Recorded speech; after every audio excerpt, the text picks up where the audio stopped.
Boa noite a todos.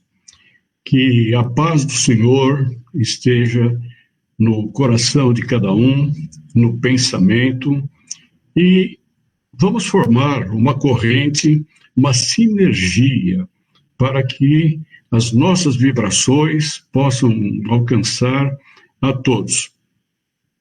A palestra de hoje é Resiliência Espiritual nos Dias Atuais. A questão de 2 anos e meio, 3 anos atrás, essa mesma palestra eu proferi no próprio reencontro, só que ela tinha um âmbito mais abrangente, era mais abrangente. E hoje nós vamos partir especificamente para a resiliência espiritual.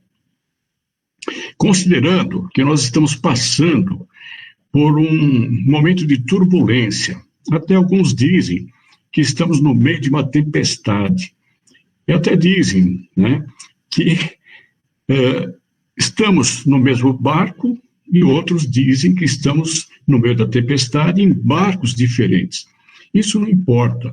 O importante é que nós temos que ir para a calmaria. E isso requer uma série de atitudes nossas pessoais. O mundo mudou radicalmente, então não é só aqui no Brasil, mas isso é uma crise mundial. Essa crise mundial, ela abarca o aspecto familiar, o aspecto profissional, o aspecto empresarial, prestações de serviço, indústrias, e principalmente a área médica. E em relação à área médica, todos os que estão ligados, médicos, enfermeiros, assistentes, e até as pessoas que participam do aspecto de limpeza das áreas, então é preocupante. Mas principalmente uma modificação no aspecto espiritual. E a nossa ideia hoje é abordar realmente essa resiliência espiritual, porque ela fundamenta muita coisa. Por exemplo, eu recentemente, questão de 2 meses atrás, tive um problema de ouvido, e eu tinha receio. O pânico realmente é isso, nós não estamos imunes a pânico. Mas até 3 meses atrás, coisa assim, era maior do que hoje. E o receio de ir no médico, ou o receio de ir num pronto atendimento, era um pânico. E meu problema de ouvido, eu vi que não tinha melhoras, eu tinha que procurar um médico porque eu precisaria provavelmente de um antibiótico. E fui numa clínica especializada em ouvido, e é uma clínica extremamente conceituada aqui em Santo André. E eu com um receio tremendo. E geralmente as consultas eram consultas, o tempo de espera para uma consulta era um pouco demorado. E eu consegui de um dia para o outro, até aí estranhei. Fui preocupado. Chegando lá, a clínica estava vazia, realmente vazia. Tinha 2 pacientes, o médico estava também sem atendimento. Aí, conversando com o médico a respeito do pânico, e o que ele me disse? Que a área, principalmente a área médica, ela está ligada com a parte espiritual, que ela teve uma paciente que ela veio para uma consulta de otorrino, ela estava com um problema de garganta, e sério. E ela estava em pânico, e o médico, para atendê-la, custou. Teve que acalmá-la, teve que conversar, teve que fazer um trabalho de psicólogo, assim por diante. Então, esse é um estado de pânico. E aí é onde entra a parte espiritual. Quando nós lemos o livro A Gênese, que foi escrita por Allan Kardec, 1868, portanto, há 152 anos. Então, o que ele relata? No capítulo 11, é a Gênese espiritual. E ele já falava a respeito dessas pandemias, ele já falava a respeito dessas tragédias coletivas, desse problema das pessoas, o pânico e assim por diante. E ele diz que, no texto, que é uma evolução. E essa evolução ela tem que vir para o bem.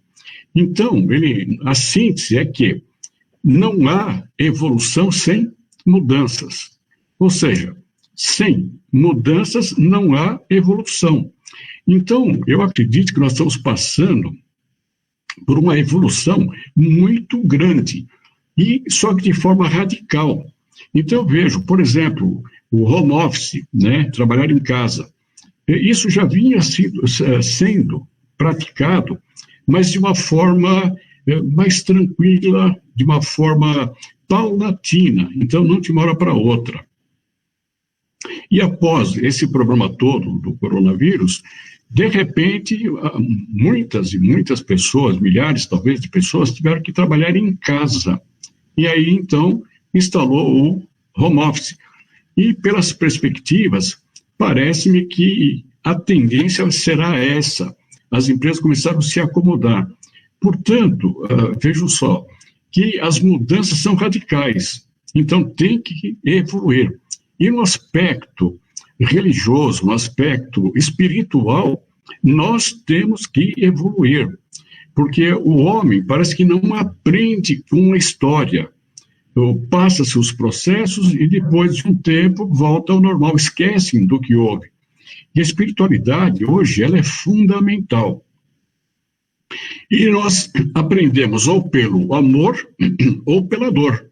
Parece-me que hoje nós estamos aprendendo pela dor, o que isso não é muito bom. Eu gostaria de falar um pouquinho, antes de falar em resiliência espiritual, eu gostaria de falar um pouquinho desculpe, eu gostaria de falar um pouquinho sobre da onde originou a palavra resiliência. Eu, particularmente, a primeira vez que ouvi falar em resiliência foi no meu curso de engenharia. Isso já há quase 50 anos atrás, por aí, né? Coisa do passado. E tinha uma cadeira chamada de resistência dos materiais, que até hoje ainda tem, e se estuda as resistências dos materiais. Então, o que é a resiliência, de um modo geral? É a capacidade de certos materiais voltar ao normal depois de submetido a provas, estresse e tensões. Eu vou dar um exemplo bastante simples para o entendimento. Por exemplo, se eu pegar esta régua, tá, e eu fletir esta régua, e se eu voltar, ela volta ao normal. Então, esse fato, esse ato dela voltar ao normal, isso é resiliência. Então, nós temos uma tensão, nós temos coisas do gênero e volta-se ao normal. Então, essa régua, ela tem uma boa resistência. Então, ela tem uma boa resiliência. E, com o tempo, ela pode sofrer fadiga. Se eu pegar uma outra régua, se eu fletir ou, vamos dizer assim, aplicar forças maiores, vai chegar num ponto que ela vai partir. Por quê? A resiliência dela, ela é curta. Então, ela não consegue ter uma boa resiliência. Um outro exemplo, mais fácil ainda. Se nós pegarmos um elástico, esse elástico é novo. Se nós fizermos isso, esticarmos o elástico, ele vai voltar ao seu estado normal. Isso é resiliência. Então, a resiliência desse elástico é bem, vamos dizer assim, é bem atuante. Agora, se eu pegar um elástico que estava numa pasta, este elástico é o mesmo elástico semelhante. Olha uma diferença. E esse elástico, a resiliência dele é tão baixa, se eu esticar muito, ele vai se romper. Por quê? Porque ele está fadigado. Ou ele está, vocês podem dar até risada, ele está estressado. Porque a palavra estresse, ela vem do inglês. E a palavra estresse significa fadiga. E quando nós falamos em relação ao estresse, nós estamos nos relacionando à fadiga. Aí o que aconteceu? Em relação à psicologia, começou a usar esse mesmo termo. Então, quando nós estamos, por exemplo, no trânsito, e você diz, o trânsito me deixa estressado, ou você depois chega em casa, você relaxa, e essa resiliência, ela retorna. Então, você volta ao seu estado normal de tranquilidade, mas você está no meio do trânsito. Agora, tem pessoas que durante anos passam por estresse no trânsito. E essa fadiga mental, emocional, ela vai desgastando até que chega num determinado ponto que às vezes a pessoa tem que ter uma terapia. Muitas vezes a gente ouve as pessoas dizerem: esse meu trabalho me deixa estressado. Então, depende da resiliência de cada um. Então, quando nós falamos de estresse, vamos pegar um exemplo: o bambu. O bambu, uma ventania de 80, um vento de 80, 90 km por hora, ele faz com que o bambu sofra uma flexão. O bambu, ele flete. Quando passa a tempestade, ele volta ao normal. Se nós pegarmos um carvalho, já de muitos anos, e uma ventania muito forte, dependendo de um tufão, arranca essa árvore e destrói. Por quê? A resiliência é muito baixa em relação àquele vento. Então, a mesma coisa, nós temos as resiliências diferentes de pessoa para pessoa. Então, a resiliência, ela começou na engenharia lá para o ano de 1920, na psicologia foi a partir de 2008, portanto, só tem 12 anos. O Dr. Martin Seeliger, ele foi na engenharia, pegou o conceito de resiliência, ele fez uma analogia brilhante, ele fez uma analogia com os materiais, a resiliência dos materiais e a resiliência do ser humano. E aí que se tem as terapias ligadas à psicologia. Depois apareceu também a resiliência ecológica, hoje é universal, e também existe hoje a resiliência empresarial. Olha só no que está chegando. E eu tenho certeza que nós também temos que ter a resiliência espiritual. Vocês vão ver mais para frente a esse respeito à resiliência espiritual. Em relação, eu vou dar um exemplo bem interessante. Com o nosso problema do vírus. Muito bem, o que ocorreu com os restaurantes? Então, os restaurantes tiveram que fechar as suas portas temporariamente. Mas alguns empresários, eles partiram para o delivery, entrega em sua casa, e nós usamos hoje muito isso. Foi uma forma de resiliência empresarial. Então, ele foi buscar uma solução para um problema que era insolúvel. Então, rapidamente, montou todo o esquema, plataformas, etc., celular, os meios de comunicação social, e conseguiu se manter. E aquele que não buscou uma solução, ficou só pensando no seu problema, não evoluiu. Então, não teve uma resiliência adequada para fazer voltar, pelo menos, próximo ao normal. Quando nós falamos em resiliência espiritual, é a habilidade de resistir nos momentos difíceis e buscar superação. Aonde? Na fé, na esperança, na caridade e acreditar em Deus. Então, eu defino como resiliência espiritual a habilidade de resistir nos momentos mais difíceis de nossa vida e buscar a superação aonde? Na parte espiritual, que Cristo já nos deixou exatamente nos evangelhos, ele deixou exatamente isso. Então, é a fé, que ele diz lá, a fé remove montanhas. Depois, é na superação pela esperança. Se nós não tivermos esperança, nós não teremos uma resiliência positiva. Depois, na caridade. Então, a caridade, por exemplo, ela se desenvolveu muito com esse problema de pandemia. Por quê?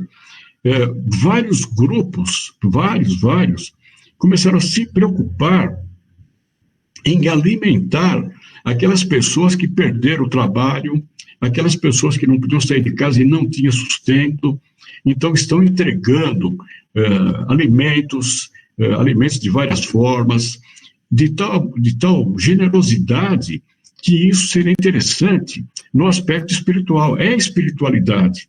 Quando nós falamos dos médicos, das pessoas que trabalham na área médica, eles estão praticando a espiritualidade, é a fraternidade, é a caridade. Então, quando nós falamos nesse problema da pandemia, nós temos que também enxergar a parte espiritual. Essas pessoas bondosas, caridosas. Aqui na Moca tem um grupo que é formado por, acredito que 12 moças. Para mim eram moças porque naquela época do ginásio, do colégio, principalmente do colégio. Mas são mulheres, hoje são mulheres, já passaram dos 50 anos em diante, com seus quase 60, né? E elas estão fazendo um trabalho excepcional aí na Moca, né? Na Moca. E elas chama-se Alimento para Todos. Então, eles cozinham todas as noites, tem um grupo de homens também que vão fazer a distribuição. Então, note, esse movimento de caridade está ligado com a resiliência espiritual. Elas descobriram que tinha que fazer alguma coisa aos seus semelhantes. E elas partiram para isso e sentiram-se extremamente bem. E quando nós falamos em práticas religiosas, poderiam me perguntar, quais são essas práticas religiosas? A primeira delas é a oração. A segunda é a reforma íntima, aonde nós temos que evoluir pela reforma íntima. Leitura, as boas leituras ligadas exatamente à espiritualidade. Nós temos que também participar. Hoje, por exemplo, nós estamos aqui conversando, falando, é uma forma de disseminar a esperança que dias melhores deverão vir. E temos que aprender essa lição dos dias atuais, né? E as leituras, os encontros, embora virtuais, fazem parte. Como isso tudo está ligado aqui dentro do reencontro, no próximo sábado, às 18h30, o Jonas Pinheiro, que é o presidente dessa grande e maravilhosa casa, é um batalhador junto com Eliane, com os demais, né, os trabalhadores que são importantíssimos na casa. E o Jonas fará exatamente uma palestra por esse meio de comunicação que chama-se o Poder da Oração. Então, note, quando ele propôs esse tema, Poder da Oração, eu achei sensacional, porque é uma das grandes ferramentas para a parte espiritual, para a resiliência espiritual. E nós temos que ter fé e acreditar. A nossa fé está depositada na oração. Então, no sábado, próximo sábado, não percam, que é interessantíssimo, às 18h30, que o Jonas abordará o tema Poder da Oração. Agora, o que significa resiliência espiritual? Foi que nós comentamos, a habilidade de certos momentos de dificuldade, nós termos confiança em Deus. Então, confiar em Deus e confiar em si mesmo. Quando o mestre nos disse, amar a Deus, ao teu próximo, como a ti mesmo. Então, quando diz amar o próximo, é o mesmo que ele disse, amai-vos uns aos outros como eu vos amei. Então, o mestre Jesus, ele sintetizava bem, e através até de suas palavras, né? Então, confiar em Deus, mas temos que confiar em nós também. Então, nós também temos a nossa parte a fazer.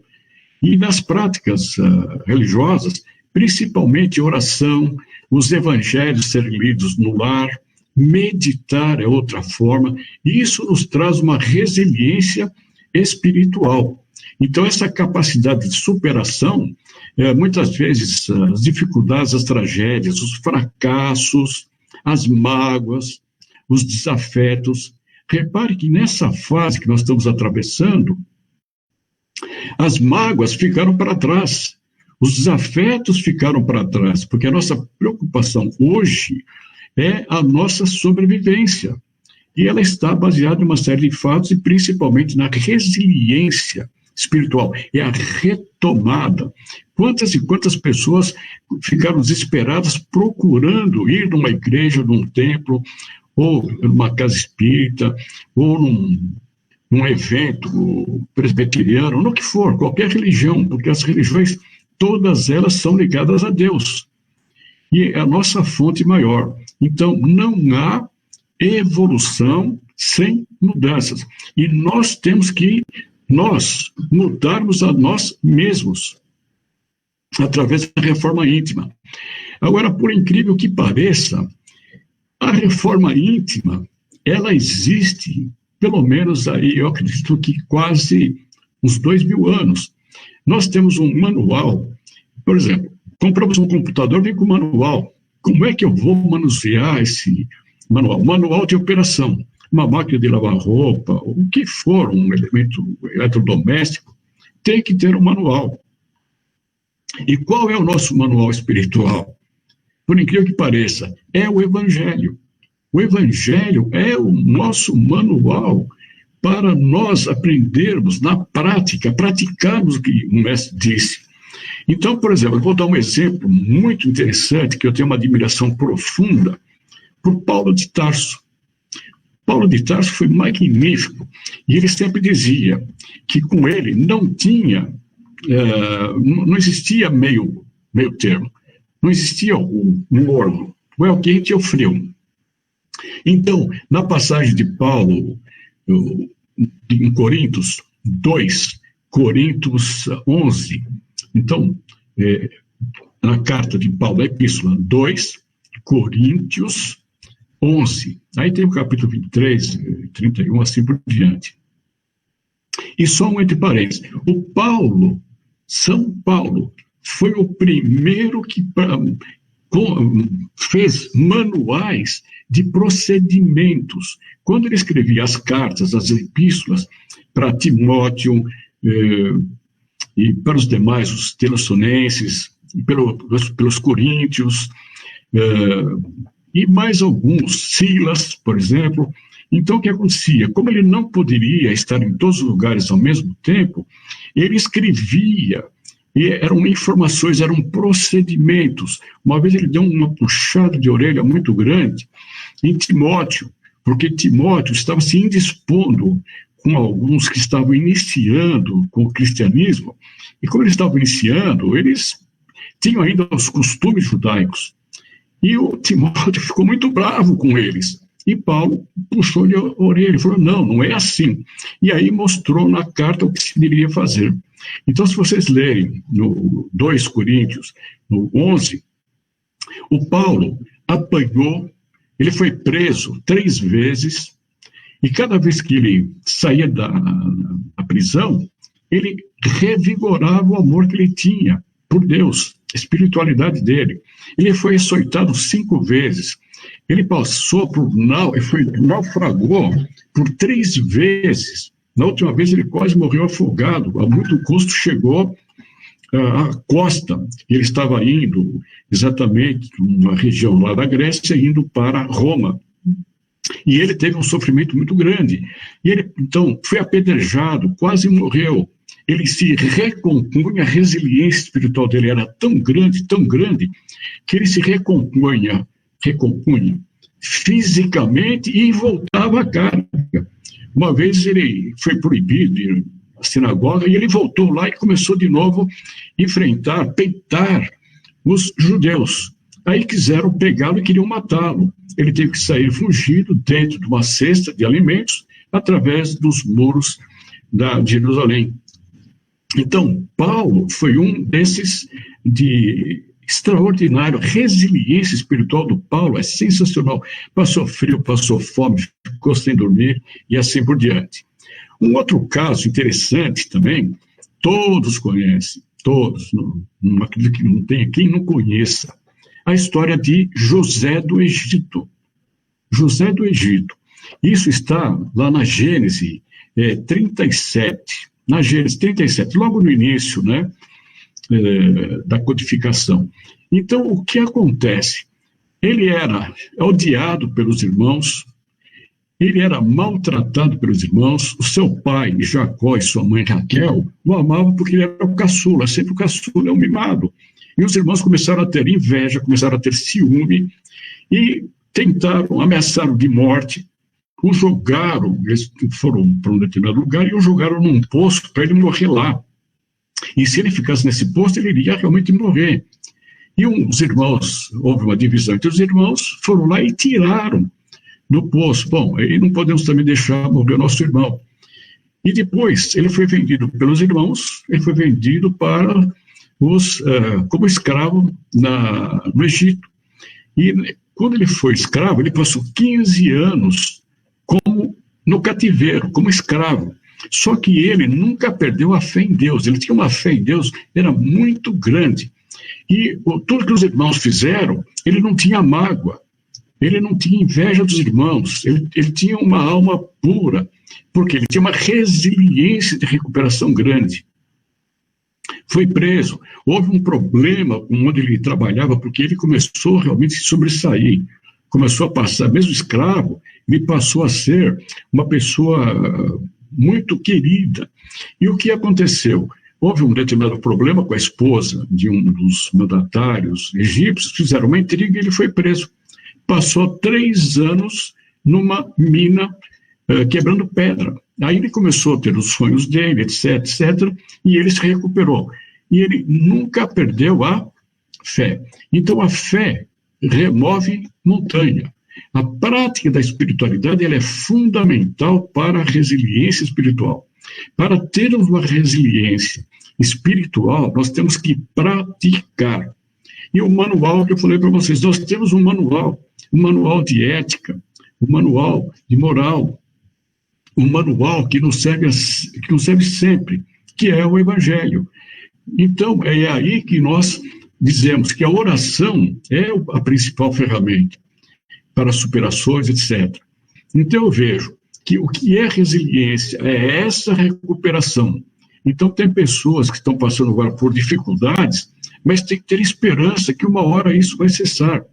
O próprio Chico Xavier, na sua sabedoria, ele colocou que tudo passa, inclusive isso passa. E acrescentamos, daqui para trás tudo já passou, e daqui para frente só o que virá. E se nós tivermos uma ânsia muito grande de ansiedade, o medo, o que é o medo, o que é o pânico? O medo é aquilo que nós desconhecemos. Então, o desconhecimento realmente que causa todos os pânicos. E é aí que a parte espiritual é que arrefece, é a parte que realmente nos dá um pouquinho mais de tranquilidade. Ou seja, nós temos que acreditar em Deus, nós temos que acreditar num plano superior, e nós temos que acreditar que esse mundo tem que ser melhor. Ele não pode mais continuar com a ganância, as especulações. Até nessa época de pandemia, teve pessoas sem escrúpulos se aproveitando através de desvio de dinheiro, de valores, e o povo precisando de um amparo. Então, note, isso tem que acabar. E isso nesse aspecto, essas pessoas que praticaram esse tipo de ação são pessoas desacreditadas, são pessoas que ainda não aprenderam que esse não é o caminho, que nós temos que ganhar o nosso pão com honestidade, com sabedoria, praticando o bem. Então, em relação à resiliência, que eu queria dizer para vocês, é isso, que a resiliência ela vem lá, na verdade ela começou em 1680, com o Huck, que exatamente ele que começou a dar esse início. Depois foi para a engenharia, da engenharia passou para a psicologia, e hoje eu entendo que nós temos resiliência espiritual, e nós temos que buscar aquilo que nós precisamos através de fontes de sabedoria, aquelas fontes que nos dão um certo alento, que nos dão um certo alívio. E é aí que a espiritualidade é necessária. Agradeço imensamente a atenção de vocês, que Deus os abençoe com muita luz, com muita energia, e que nas nossas orações sempre lembramos de agradecer. E eu agradeço a vocês a atenção. o meu boa noite.